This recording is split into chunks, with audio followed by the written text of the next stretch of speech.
किस तरह से देख रहे हैं, अगर आप जायज़ा लें हुकूमत के 1 साल का, माशी अशारिये तो बेहतर हुए हैं, उसमें कुछ राहत भी हम देख रहे हैं, रुपया भी उसमें मुस्तहकम देख रहे हैं, और साथ ही साथ जो हम देख रहे हैं कि तरसीलात ज़र और बरामदात के हवाले से भी आज हम देख रहे हैं कि हेडलाइंस में अच्छी खबरें ही पाई जा रही हैं।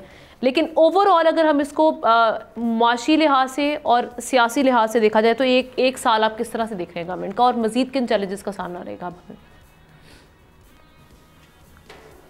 देखिए आमना, इसमें तो मेरा ख्याल है कोई शक नहीं है, कोई दो राय नहीं है कि पहला मौजूदा हुकूमत का साल जो है ना, ये सफारती लिहाज से, इक़्तिसादी लिहाज से, सियासी लिहाज से बहुत मुश्किल था। और आपने देखा कि 2-3 माह तो लग रहा था कि शायद हुकूमत चल पाएगी, नहीं चल पाएगी, और फिर आपने देखा उसके बाद फिर पीपल्स पार्टी एक बड़ी ताकत बन के आई सामने, और फिर मामलात को आहिस्ता आहिस्ता आगे ले जाया गया। अब सवाल ये है कि चैलेंजेस तो बहुत ज़्यादा हैं। पहला साल आपने मुकम्मल कर लिया, IMF के प्रोग्राम में जाने के बाद ये जो डिफ़ॉल्ट की ख़बरें थी ये तो चलें अल्लाह ने किया ख़त्म हो गया।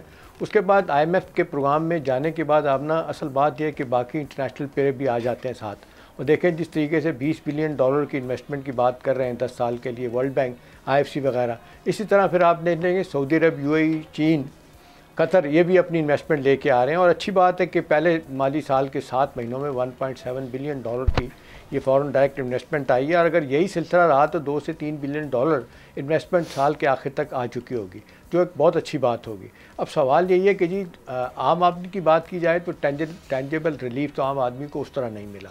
हुकूमत के दावे अपनी जगह हैं, 38% से वो कह रहे हैं 4%, बल्कि इस महीने तो वो कह रहे हैं 1.5% जो है ना महंगाई नीचे आ गई। लेकिन महंगाई की रफ्तार में तो सब लोग कहते हैं शायद कमी आई हो, लेकिन महंगाई इटसेल्फ ख़त्म नहीं हुई।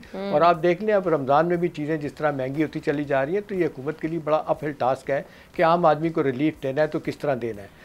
दूसरी बात है, हम ना देखें अब सफारती महाज पे तो बड़ी हद तक चीज़ें ठीक कर ली गई हैं। अमेरिका के साथ ताल्लुकात हो, चाइना हो, सऊदी अरब, रशिया, सब के साथ ताल्लुकात हैं, एक किस्म की एक्सेप्टेबिलिटी पैदा हो गई है, तो इस सिलसिला एक चल पड़ा लेके। लेकिन सिक्योरिटी चैलेंजेस शादी अपना आ जाते हैं।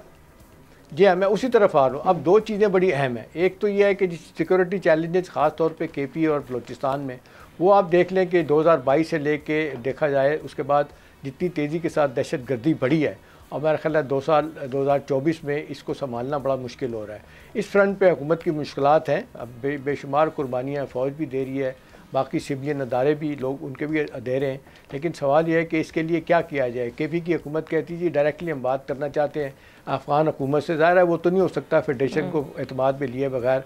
कुछ चीज़ों पे तो आप बात कर सकते हैं, लेकिन असल बात यह है कि वो नुमाइंदा तो फेडरेशन का जो होगा वही जाके बातचीत कर सकता है। और अब तक की बातचीत का हमने कोई फ़ायदा नहीं हुआ। हमने बहुत कुछ करके देख लिया, और जिस तरीके से TTP को लेके अफ़गान तालिबान बैठे हुए हैं, उनको यूज़ कर रहे हैं एक जिसको कहते हैं प्रॉक्सी के तौर पे, क्योंकि उनको ये तकलीफ़ हो रही है कि अफ़गानियों को क्यों पाकिस्तान से निकाला जा रहा है। हुकूमत का फ़ैसला है, SIFC का फ़ैसला है कि 5 लाख के करीब जितने लोग हैं अफ़गानियों को बाहर किया जाएगा, क्योंकि दहशत गर्दी आप सही कह रही है नंबर 1 हमारा एक मसला बन चुका है दोबारा से।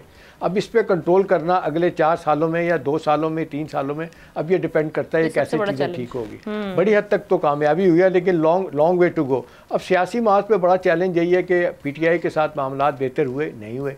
बातचीत का दरवाज़ा खुला, इनडायरेक्ट डायरेक्ट टॉक्स भी हुई, फौजियों से भी कहा जाता है उनके मुताबिक बातचीत हुई, लेकिन कुछ नहीं बना। वो अपनी जगह पे आए रोज़ धमकी दे रहे हैं कि जी एक दफ़ा फिर इस्लामाबाद पे चढ़ाई लेकिन वो जो पॉलिटिकल इंस्टेबिलिटी की एक हम देख रहे थे, खतरात मंडला रहे थे एहतशाम साहब, आप समझते हैं वो उनमें कुछ बेहतरी आई है, वो खतरात अब नहीं रहे?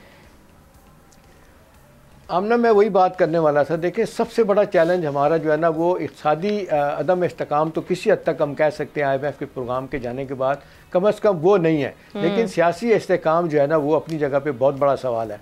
और अगर जिस तरीके से ये ग्रैंड अलायंस बन के अभी तक तो वो शरीक नहीं हो रहे, इफ्स एंड बट के साथ बात हो रही है मौलाना फजल रहमान, फिर हुकूमत के लिए मुश्किल हो सकती है, क्योंकि फजल रहमान साहब भी और जमात इस्लामी भी तैयार है इस काम के लिए।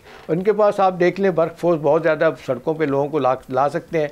और 2019 में आपने देखा जिस तरीके से PTI की हुकूमत में मौलाना साहब 50,000 बंदा लेके आ गए थे इस्लामाबाद में, तो एक सिचुएशन सिक्योरिटी के लॉ एंड ऑर्डर की बन गई थी। ऑल इन ऑल हम ये कह सकते हैं हम ना कि अगले 4 सालों में ये जिसको कहते हैं कि इतना आसान नहीं होगा। इनको मेरा ख्याल है पब्लिक को कुछ रिलीफ देना पड़ेगा, प्लस सियासी जमातों के साथ मामलात को ठीक करना होगा। तीसरी बात यह है कि IMF का प्रोग्राम कंटिन्यू रखने के लिए उनकी सख्त शराइत पे अमल करना होगा। जैसे कि एक बड़ी शराइत पे अमल हो गया उनकी, ये जो आपका क्या कहते हैं एग्रीकल्चर इनकम टैक्स की, लेकिन स्ट्रक्चर रिफॉर्म जिस तरह वो कह रहे हैं रेवेन्यू साइड पे होने चाहिए, चलें अब आप IMF की बात कर लें। प्राइवेटाइजेशन के हवाले से वो शुरुआत हो गई है जी हाँ, तो वो किसी हद तक मामला आगे चला है, लेकिन आगे इनको बहुत कुछ नहीं अभी करने की जरूरत है।